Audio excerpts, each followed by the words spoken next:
하나님의 말씀 마태복음 1장 21절에서 23절 말씀입니다.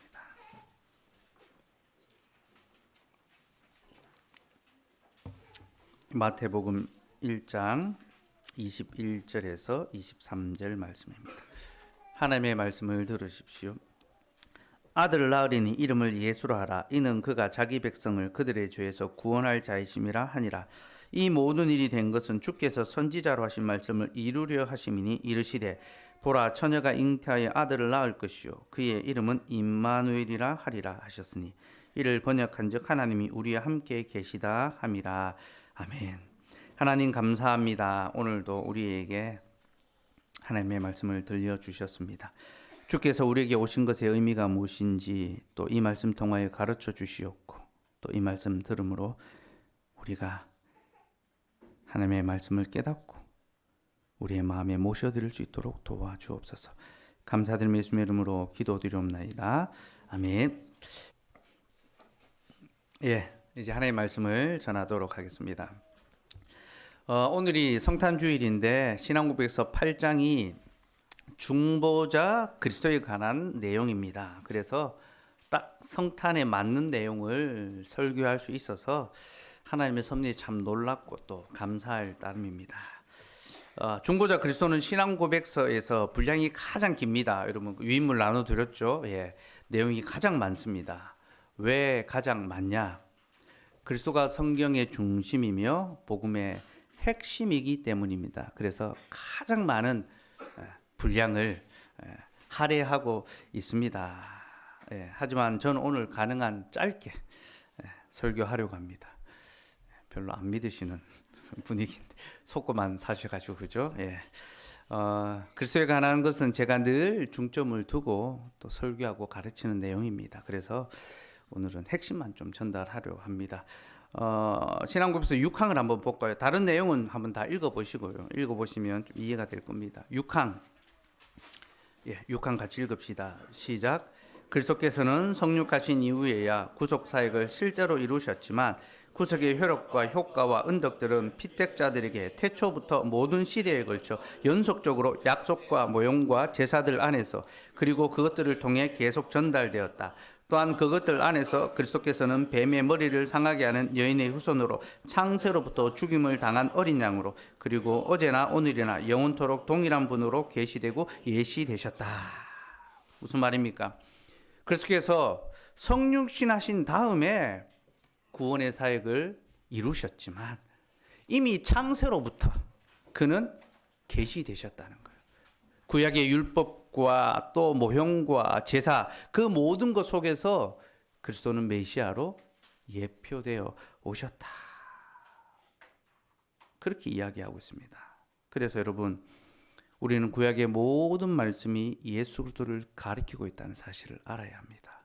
율법, 제사, 직분 모든 사건들은 예수 그리스도를 가리키고 있습니다. 그래서 우리는 성경 어디를 펼쳐보더라도 거기서 예수 그리스도를 찾아내야 합니다.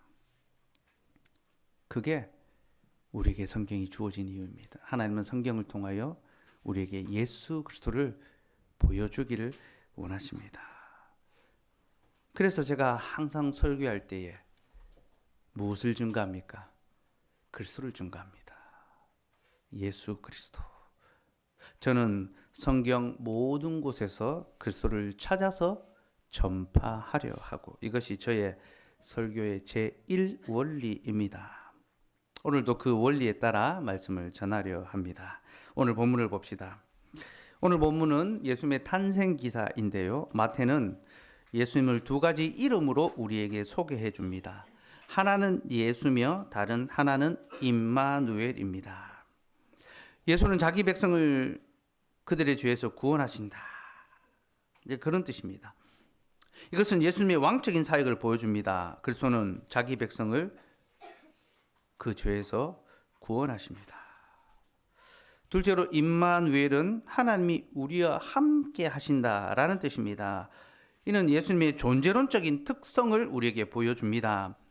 예수님은 하나님의 본체시지만 우리와 함께하기 위하여 우리 곁에 오신 그런 하나님이십니다. 그래서 삼위 하나님을 이렇게 설명했지 않습니까? 성부는 우리 위에 계신 하나님, 성자는 우리 곁에 계신 하나님, 성령은 우리 안에 계신 하나님. 성자는 우리 곁에 계시기 위하여 우리에게로 오신 하나님이십니다. 예. 그래서 그는 우리와 함께 하시는 하나님이 되시는 거죠. 그런데 마태가 예수님을 임마누엘로 소개하는 데에는 또 다른 이유가 있습니다. 특별히 그는 이사야 7장을 인용해서 예수님이 구약에 예표된 바로 그 선지자, 그러니까 구약이 예수 그리스도를 가리키고 있다라는 것을 우리에게 설명해 주고 있습니다. 이사야 7장 14절 말씀 같이 읽읍시다. 시작. 그러므로 주께서 친히 징조를 너에게 주실 것이라. 보라, 처녀가 잉태하여 아들을 낳을 것이요 그의 이름을 임마누엘이라 하리라. 마태는 이사야서를 인용해서 예수님이 구약에 예표된 그 메시아라는 것을 우리에게 소개하는데요. 특별히 이사야서를 인용하는 이유가 있습니다. 이는 이사야서가 이스라엘의 포로 생활과 관련된 말씀이기 때문입니다. 이사야서는 크게 두 부분으로 나눌 수 있습니다. 일부는 하나님께서 범죄한 이스라엘을 바벨론의 포로로 끌려가게 하시는 내용입니다. 그리고 이부는 그들을 다시 이스라엘로 돌아오게 하시겠다라는 예언의 말씀입니다. 그렇게 이사야서는 두 부분으로 나누어져 있는데 그 가운데 임마누엘의 약속이 있습니다. 하나님께서 한 아이의 탄생을 통하여 그들을 포로 생활에서 돌이키실 것인데 이것을 통하여 하나님은 자신이 그들과 함께 하신다는 것을 나타내 보이십니다. 내가 너희와 함께한다. 여러분, 임마누엘의 약속은 언제나 중요한 약속입니다. 하나님이 우리와 함께 하신다는 것은 언제나 우리에게 귀하고 중요한 그런 약속이죠.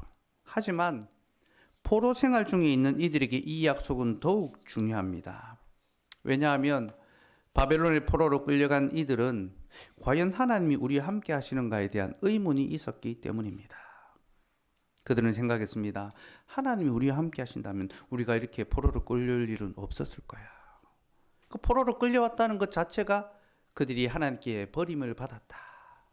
하나님이 우리를 떠나셨다. 그런 의문이, 그런 생각이 드는 거죠. 그래서 하나님 앞에서 끊임없이 질문합니다. 하나님 과연 어디 계십니까? 하나님 정녕 우리를 버리셨습니까? 그들의 그 질문에 대한 답이 무엇입니까? 바로 임마누엘의 약속이라는 겁니다. 내가 포로된 너희와 함께 해줄 것이며 너희를 돌아오게 할 것이다. 이게 임마누엘의 약속입니다. 여러분, 이러한 약속은요, 성경의 다른 본문에서도 확인되는데요. 특별히 에스겔서에서 확인할 수 있습니다. 에스겔서 48장 35절 말씀 같이 읽읍시다. 시작. 그날 후로는 그 성읍의 이름을 여호와 삼마라 하라. 자, 에스겔서 역시 이스라엘의 포로 생활에 관한 말씀인데요. 이사야서는 포로로 끌려갔을 예언한 것입니다. 에스겔서는 포로로 끌려가서 살아가고 있는 비참한 생활을 하고 있는 이스라엘 백성들의 그 실질적인 삶을 소개하고 있습니다. 근데 그 비참한 포로 생활에 대해서 이야기하면서 그 마지막 결론, 우리가 읽은 구절이 에스겔서의 끝이거든요. 그 마지막 결론이 어떻게 마칩니까? 여호와 삼마로 마칩니다. 여러분, 여호와 삼마가 무슨 뜻인지 압니까? 여호와께서 거기 계신다, 그런 뜻입니다.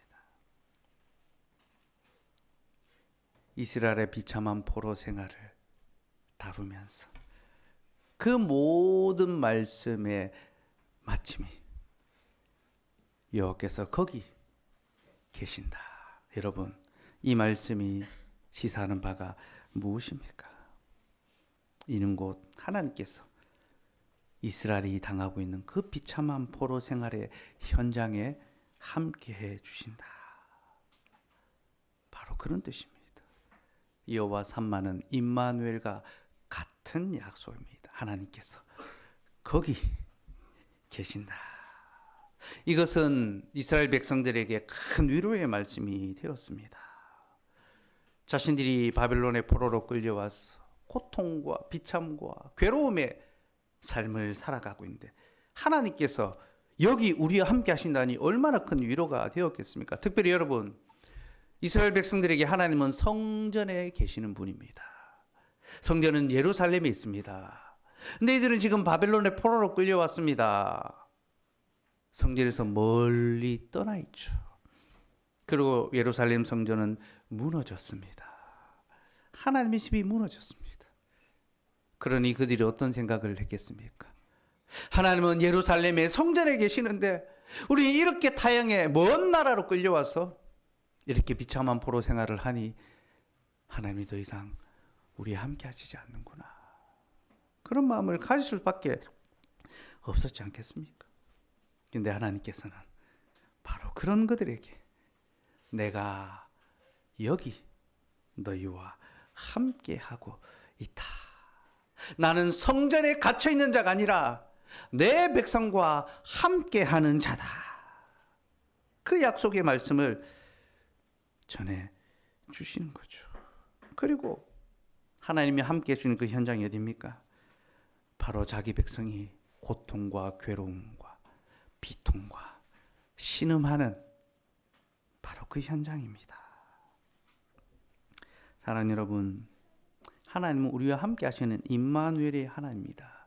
근데 이것은 좋은 곳, 우리가 잘 되는 것, 어떤 그런 곳에서 우리와 함께 하신다는 것이 아니라 우리의 실패와 우리의 아픔과 우리의 고통과 우리의 그 비루한 삶의 그 현장에 주님이 찾아오시고 우리와 함께 해주신다. 바로 그 약속입니다.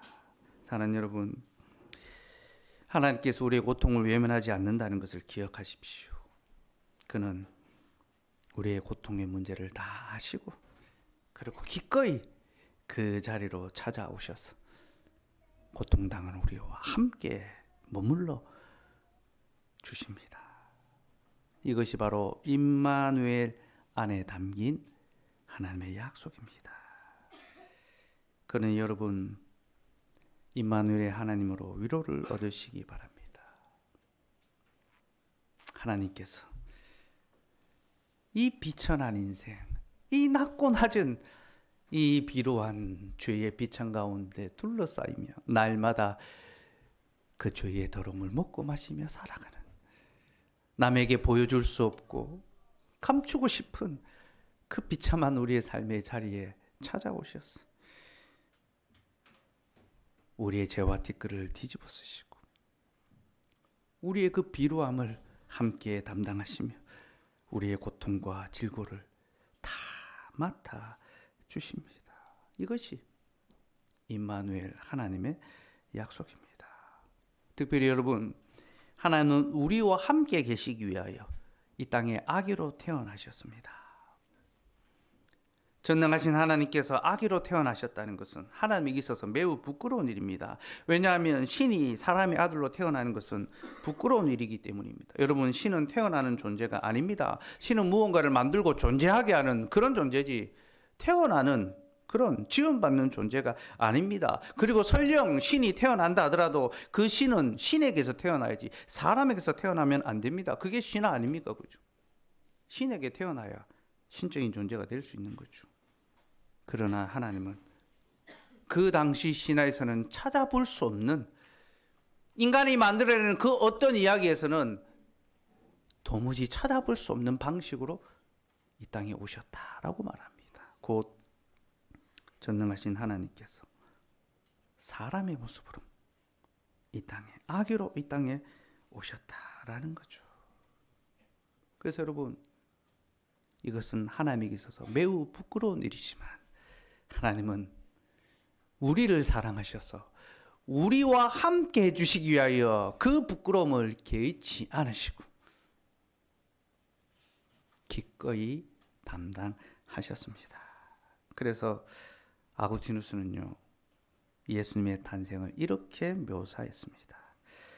인간을 만드신 분이 인간이 되셨으니 세상을 다스리는 분이 어머니의 품에서 젖을 먹고 떡이신 분이 줄이시고 샘이신 분이 목마르시고 빛이신 분이 어둠에 가시고 길이신 분이 여정에 지치시고 진리이신 분이 거짓으로 고소당하시고 반석이신 분이 나무에 달리시고 능력이신 분이 약해지시고 치료이신 분이 상처 입으시고 생명이신 분이 죽게 되셨다. 사랑하는 여러분, 전능하신 하나님께서 왜 연약한 사람, 그것도 가장 약하고 초라한 아기, 누군가의 보호와 돌봄이 없이는 생존할 수 없는, 자기 스스로도 구원할 수 없는 그런 존재로 이 땅에 오셨습니까? 이는 우리가 그와 같은 존재이기 때문입니다. 우리는 스스로를 구원할 수 없는 자들입니다. 우리는 누가 우리를 도와주지 않으면 생존할 수 없는 그런 자들입니다. 주님은 바로 그런 우리와 같아지기 위하여 우리와 똑같은 모습으로 아기로 이 땅에 오셨습니다. 주님은 그만큼 우리를 사랑하셨고, 그래서 우리와 함께 계시기 위하여 우리와 같은 모습이 되셨고, 이것이 바로 임마누엘 하나님이 우리에게 보여주는 영원하고 무한한 사랑입니다. 여러분, 이 약속의 사랑을 받으시고 하나님의 위로, 우리가 참 세상에서 약하고 초라하고 속임당하고 손해보고 무시당하고 그런 존재들이지만 우리 주님께서 그와 같이 무시당하시고 조롱당하시고 약한 모습으로 오셔서 나와 함께 하셨다. 여러분, 우리 주님이 강한 자로 오시지 않은 것이 우리가 얼마나 큰 위로인지 모릅니다. 이는 주님이 강한 자가 아니라 약한 자들의 친구가 되신다. 고아와 가부들의 친구가 되셨다. 그게 임마누엘의 약속입니다. 그 하나님으로 위로를 얻으시기 바랍니다. 둘째로 임마누엘의 약속은요, 우리가 죄와 사망의 비창 가운데 살아가는 것이 우리에게 나쁜 것이 아니라 도리어 복이라는 것을 가르쳐 줍니다. 여러분, 우리의 죄와 비참이 어떻게 우리에게 해악이 아니라 복이 될 수 있습니까? 왜냐하면 이로써 우리가 하나님의 위로를 얻을 수 있기 때문입니다. 욥기 42장 6절 말씀 같이 읽읍시다. 시작. 그러므로 내가 스스로 거두어드리고 티끌과 제 가운데서 회개하나이다. 우리가 최근에 욥기 말씀을 살펴보았죠. 욥이 자신의 고통의 문제에 대해서 하나님 앞에서 한탄하며 또 원망했을 때 하나님께서 그에게 나타나셔서 말씀하셨습니다. 그리고 그가 자신의 무지함과 자신의 연약함을 인정하며 하나님 앞에 회개하고 돌이켰습니다. 그죠? 네. 내가 회개하나이다. 근데 여러분, 여기서 회개라고 번역된 단어는요, 위로라고 번역할 수도 있습니다. 그럼 이렇게 되죠. 그러므로 내가 스스로 거두어드리고 티끌과 제 가운데서 위로를 얻나이다. 욥이 티끌과 제 가운데서 위로를 얻게 되었다. 그렇게 해석할 수도 있습니다. 그리고 이것은 아주 중요한 포인트가 됩니다. 여러분, 티끌과 재는요, 지금 욥이 처해 있는 삶의 형편을 가리킵니다. 그는 인생의 비참한 고통을 겪고 있습니다. 그래서 자신이 재와 티끌 가운데 앉아 있다. 그러니까 자신의 삶이 너무나 비참한 거죠. 재와 티끌 가운데 내가 세상에서 가장 비참하고 비루한 자가 되었다. 그렇게 한탄했습니다. 근데 그는 그 죄와 티끌 가운데서 하나님의 위로를 얻었습니다. 내가 이 죄와 티끌 가운데 하나님의 위로를 얻었나이다. 여러분, 무슨 말입니까? 인생의 고통은 그에게 괴로움을 주었지만 그 고통을 통하여 그는 하나님의 위로를 얻게 됐다는 거죠. 그래서 바로 앞구절에서 욥은 이렇게 말합니다. 내가 주께 대하여 귀로 듣기만 하여사오나 이제는 눈으로 주를 배움나이다. 전에는 귀로만 들었지만 이제는 눈으로 주를 배움나이다. 여러분, 눈으로 주를 본다는 것이 무슨 뜻일까요? 이는 곧 하나님께서 그의 삶에 찾아와 주셨다. 방문, 신방해 주셨다. 여러분, 신방이 그런 것입니다. 말씀의 방문입니다. 우리는 주일에 하나님의 말씀을 귀로 듣습니다. 그리고 신방할 때에 말씀의 방문을 받게 되는 것입니다. 하나님께서는 고통당하는 욥을 찾아가셨습니다.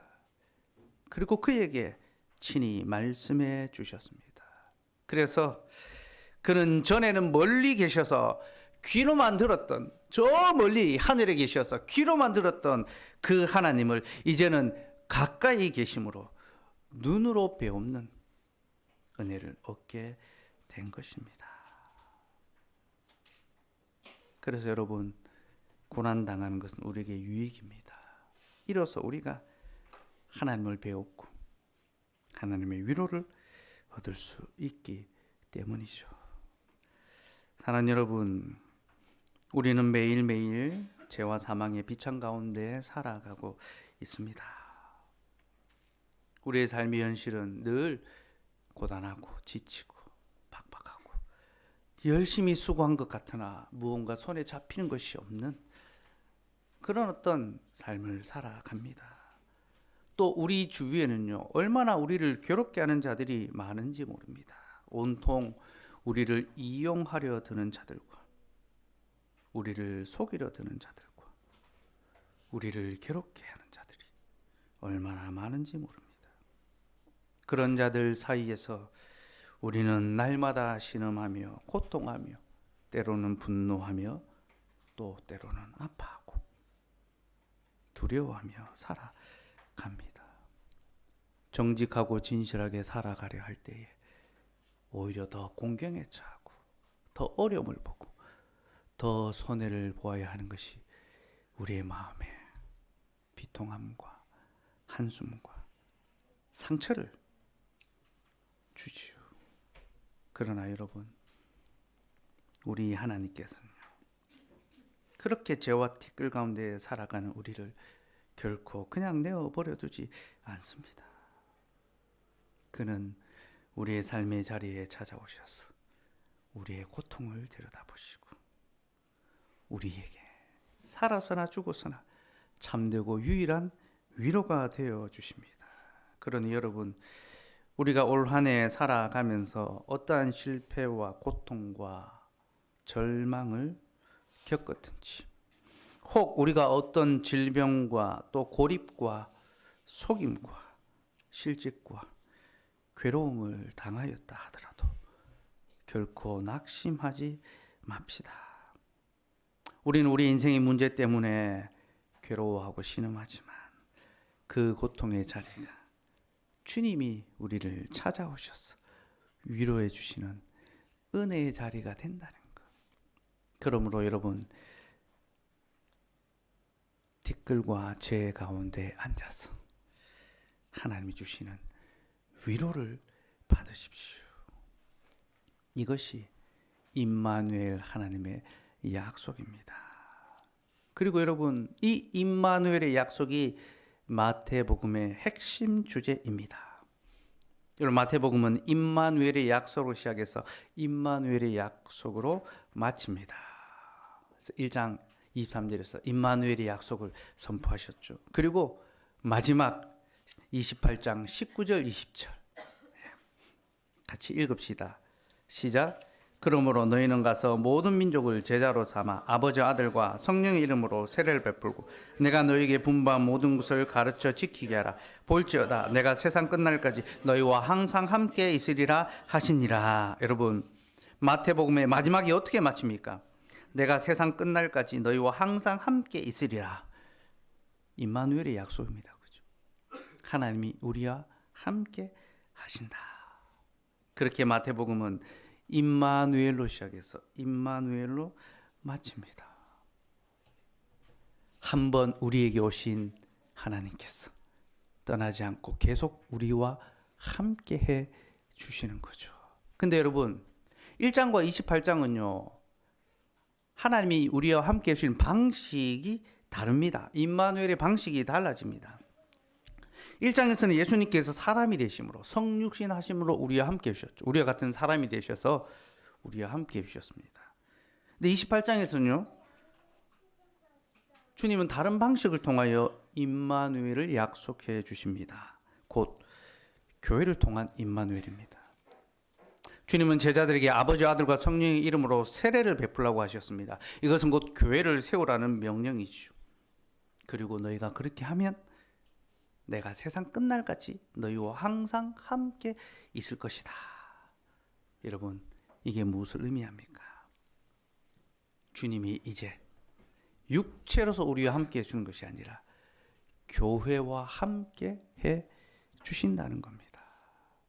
우리 주님은 승천하셔서 하늘 위에 계십니다. 근데 그 주님이 우리와 함께 하신 임마누엘의 방식을 교회를 통하여 주겠다. 참된 말씀을 선포하고 온전한 성례를 시행하고 주의 말씀으로 가르치고 교훈하고 사랑하는 그곳에 내가 내 이름으로 함께 하겠다. 너희와 항상 함께 있을 것이다. 그렇게 약속하셨습니다. 그래서 여러분, 이제 우리는 교회와 함께 하시는 주님의 은혜를 경험하고 맛보아야 합니다. 주님은 교회에서 우리와 만나 주시고 우리에게 말씀하시고 또 우리를 위로해 주십니다. 교회가 임마누엘의 공동체를 기억하고 내가 주의 교회로 나올 때에 주님 나와 함께 하시는구나. 그 사실을 깨달아야 합니다. 특별히 여러분, 주님은 말씀과 성찬을 통하여 우리에게 임마누엘의 증표를 주십니다. 여러분, 매주일 우리에게 하나님의 말씀이 선포된다는 것은 주님이 지금도 우리와 함께 하신다는 것의 증거입니다. 주께서 우리와 함께 하시기 때문에 우리를 위한 말씀을 준비하시고 우리를 들려주십니다. 여러분, 이 교회로 나오실 때마다 하나님이 여러분을 위하여 한 주간 준비하신 말씀이 있다는 것을 기억하시기 바랍니다. 매주일 새로운 말씀으로 우리에게 들려주시는 것은 주님이 매주일 내가 너와 함께하고 있다. 그 사실을 가르쳐 주시는 것입니다. 또 주님은 성찬을 통하여 우리에게 자신의 몸을 나누어 주십니다. 받아 먹으라. 내가 너희를 위하여 주는 내 몸이다. 받아 마시라. 내가 너희를 위하여 흘린 새 언약의 피다. 여러분, 주님의 살과 피를 먹고 마셨다는 것은 곧 우리가 주님과 더불어 함께 살아가는 자들이 되었다라는 거죠. 그래서 이 성찬은요, 정말로 임마누엘의 약속이 우리 가운데 실행되고 있다는 것을 가시적으로, 경험적으로 보게 하고 누리게 하는 그런 은혜의 방편입니다. 그래서 예배를 통하여 말씀과 성찬을 통하여 우리를 찾아오시고 우리와 함께 하시는 이 하나님의 은혜를 풍성히 받아 누리는 여러분 되기를 소망하고요. 이 복을 풍성히 누리려면 우리는 더욱 교회 중심적인 삶을 살아가야 합니다. 우리의 삶의 중심이 교회 중심적이 될 때 우리는 하나님의 복을 더 풍성히 누릴 수 있습니다. 여러분, 우리가 교회 중심으로 살아간다는 것은 곧 하나님 중심으로 살아간다는 것 같습니다. 아, 하나님과 함께하는 삶을 내가 살아가야 되겠다. 임마누엘의 공동체가 교회이기 때문에 교회를 중심으로 살아갈 때 우리는 하나님의 함께하심을 더욱 크게 누릴 수가 있습니다. 그럼 여러분, 교회 중심으로 살아간다는 것이 무엇입니까? 이는 곧 성도의 교제를 풍성하게 나눈 것을 의미합니다. 여러분, 하나님께서는 우리가 혼자 있지 않도록 함께 불러주셨습니다. 그래서 우리가 고립되지 않도록, 외로운 가운데 떨지 않도록 서로 함께하게 하셨고, 서로 함께함을 통하여 하나님의 위로와 돌봄을 받을 수 있게 해 주셨습니다. 여러분, 임마누엘의 하나님이 우리와 함께 하시는 하나님 아닙니까? 그러니 임마누엘의 공동체는 어떤 곳이 되어야 됩니까?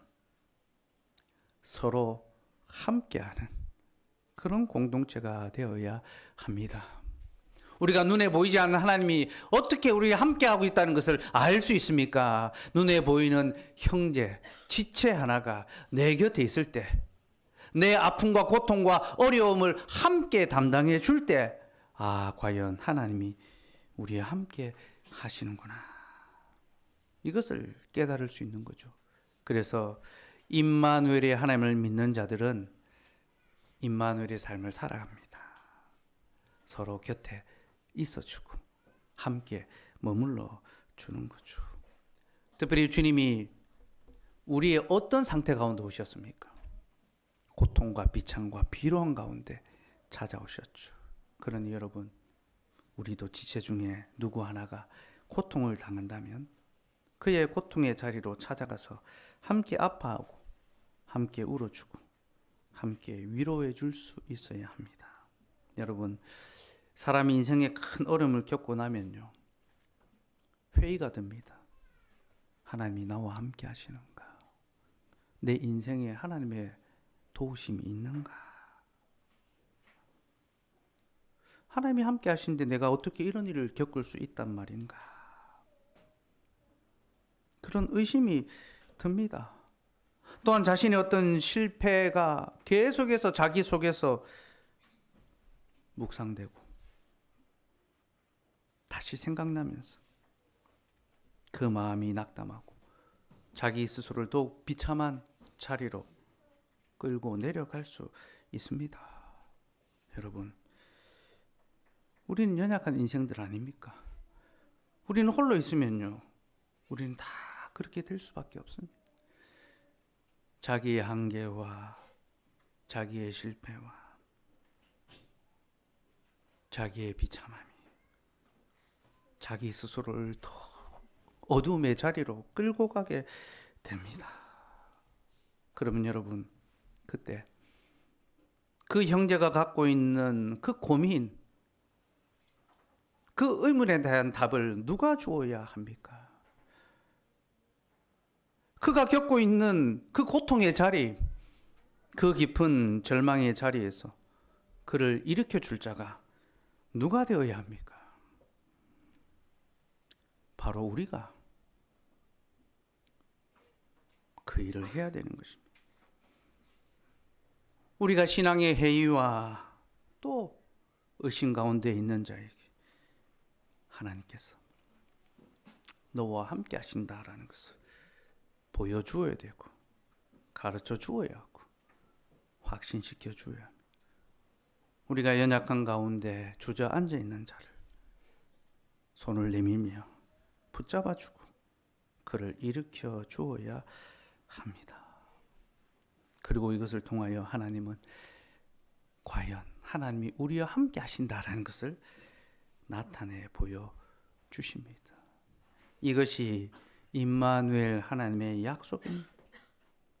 이것이 이 땅에 교회가 존재하는 이유입니다. 하나님이 우리를 홀로 버려두지 않으시기에 우리는 서로를 홀로 내어버려 두어서는 안 됩니다. 서로의 고통의 자리로 찾아가서 서로를 보듬고 위로함으로써 하나님 우리와 함께 하신다는 것을 드러낼 수 있기를 소망합니다. 저는 그런 교회를 꿈꾸며 또 목회해 왔는데 돌아보면 참 부족함들을 많이 느끼게 되는 것 같습니다. 우리가 사랑한다라고 하지만 사실은 자기의 삶에만 관심을 두고 자기의 일에만 주목하고 서로를 향하여서 외인과 같이 여기며 나와 무관한 것처럼 나만 아니면 돼 그런 마음으로 살아가고 있는 것은 아닌가 돌아보게 되고 저 역시 그러한 삶이 저의 모습은 아닌가, 내 안에 참으로 진실된 사랑이 있는가 돌아보게 되었습니다. 그러면서 오늘 말씀을 준비한 다시 한번 우리 곁에 오신 주님, 임마누엘의 주님이 우리에게 어떤 의미가 있는지, 여러분, 하나님과 우리는 아무 상관이 없습니다. 그럼에도 불구하고 우리를 위하여 스스로 약한 자가 되시고 비참한 자리에 오셔서 우리의 고통을 들여다보시고 그 모든 고통을 위로하시고 그 고통을 해결해 주셨습니다. 그러니 이제 우리가 서로의 삶에 관심을 갖고 또 한 걸음 다가가서 조금 더 사랑하며 조금 더 손을 내밀어 주고 조금 더 위로할 수 있기를 소망합니다. 오늘 우리는 아픔을 당한 형제를 위하여 함께 연보하려 합니다. 여러분, 이 연보가 비록 많은 것은 아닙니다. 그 형제가 당한 손실에 비하면 참 작은 것이 될 것입니다. 그러나 이 연보가 적어도 우리가 그 형제의 아픔에 동참하고 있다는 것을 보여줄 수 있는 그런 기회가 되면 좋겠고, 우리가 더 많은 관심과 사랑으로 또 그를 대하며 또 우리 모두를 대할 수 있는 그런 기회가 되면 좋겠습니다. 저는 하나님께서 이번 일을 그렇게 사용하신다라고 굳게 믿고 있습니다. 우리가 어떻게 서로를 돌아보며 사랑하며 보살펴야 하는지 하나님께서 우리에게 교훈하고 계십니다. 그리고 이것을 통하여 고통당하는 자에게 하나님의 위로가 얼마나 놀라운지, 이 세상에 정말로 의지하고 소망할 것이 없음, 오직 예수 그리스도만이 우리의 위로가 되며 주님을 믿는 한 교회로 부름받은 지체들만이 우리의 참된 위로가 된다는 것. 우리가 많은 인간관계를 맺으며 살아가지만 다 이용하고 다 속이고 다 그렇게 계산적으로 만나는 관계입니다. 참된 인간관계는 오직 복음 안에서만 가능합니다. 하나님의 교회에서 우리가 그리스도의 피로 한 식구로 맺어졌기 때문에 우리가 서로를 고아와 갑으로 버려두지 아니하고 한 식구, 한 형제, 한 몸으로 여겨 서로 돌아보며 함께 해 줍시다. 그렇게 우리가 함께 할 때에 이 교회는 정말로 임마누엘의 공동체, 하나님이 우리와 함께 하시는 복된 공동체가 될 것이며, 그때 하나님께서 우리에게 더 많은 지체들을 보내주실 것입니다. 주의 사랑과 돌봄과 복음의 위로가 필요한 자들을 여기 보내셔서 서로 사랑하며 서로 돌아보며 서로 섬기게 할 것입니다. 예수님이 이 땅에 오신 그 때를 기억하며 우리 임마누엘의 복과 위로를 풍성히 누리고 임마누엘의 복과 위로를 또 풍성히 나누며 살아가는 저와 여러분 되기를 간절히 소망합니다. 기도하겠습니다.